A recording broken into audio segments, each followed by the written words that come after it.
Hai. Kali ini kita akan membahas mengenai organel sel. Kamu tahu nggak apa itu organel sel? Jadi gini, sel adalah unit terkecil pada makhluk hidup.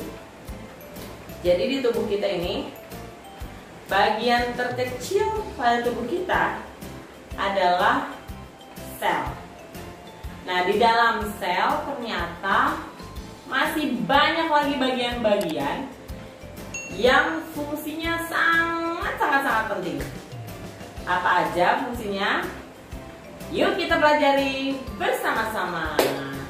Jangan lupa ya, like, subscribe, dan komen serta share ke semua teman-teman kamu. Selamat belajar.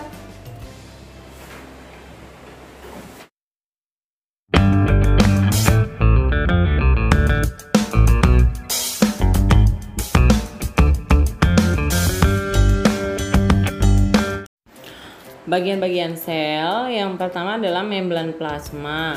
Ini fungsinya mengatur keluar masuknya zat dari sel. Nah, biasanya membran plasma ini terdapat pada sel hewan dan juga sel tumbuhan. Disusun oleh fosfolipid dan protein pada struktur model mozaik cair. Yang kedua adalah sitoplasma. Fungsinya sebagai tempat berlangsungnya reaksi-reaksi kimia atau metabolisme sel. Nah, ini terdapat pada sel hewan dan tumbuhan juga. Namun disusun oleh sitosol atau cairan yang bersifat koloid. Nah, yang ketiga adalah dinding sel. Melindungi organel dalam sel, memberi bentuk sel, dan sebagai tempat transportasi antar sel. Nah, kalau dinding sel ini hanya terdapat pada sel tumbuhan dan tersusun dari polisakarida, yaitu hemiselulosa dan juga pektin. Yang keempat adalah nukleus. Fungsinya adalah mengatur segala kegiatan sel dan mengandung informasi genetik. Ini terdapat pada sel hewan dan juga sel tumbuhan. Nah, nukleus ini terdiri atas membran nukleus, nukleoplasma, dan nukleolus. Dan yang kelima adalah mitokondria. Kamu bisa lihat di video kemarin ya, video sebelumnya saya bahas tentang mitokondria. Intinya, mitokondria berfungsi sebagai tempat respirasi sel untuk menghasilkan energi. Ini terdapat pada sel hewan dan juga sel tumbuhan. Dan di dalamnya terdapat krista dan juga matriks. Yang keenam adalah lisosom. Melakukan pencernaan intrasel, misalnya mencerna protozoa atau sel darah putih.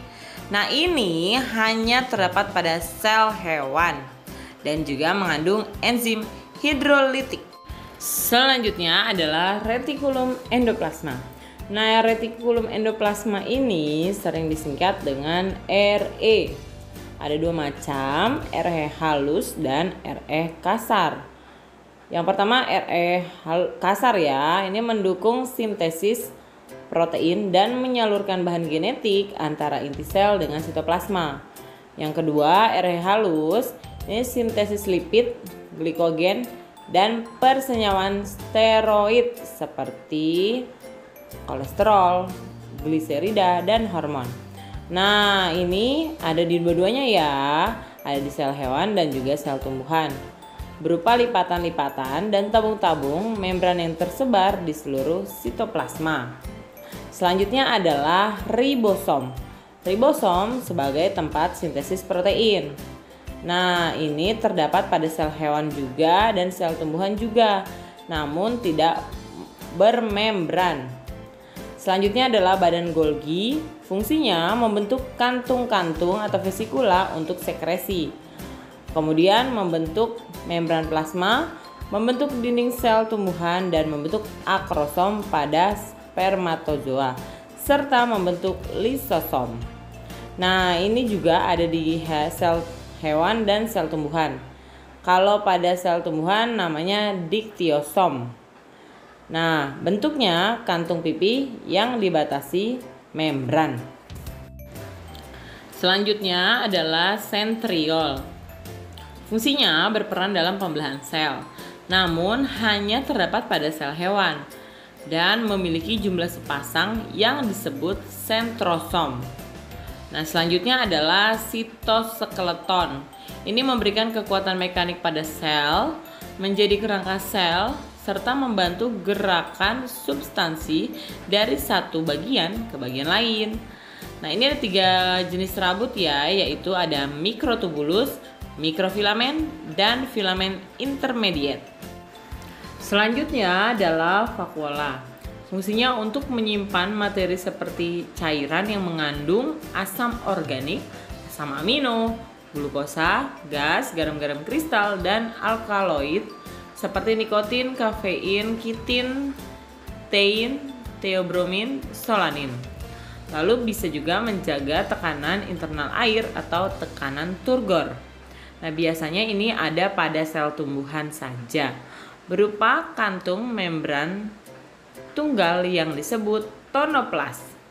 Dan selanjutnya adalah badan mikro.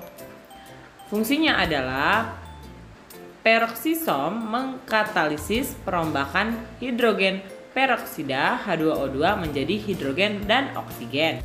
Lalu, glioksisom berperan dalam pengubahan lemak menjadi gula.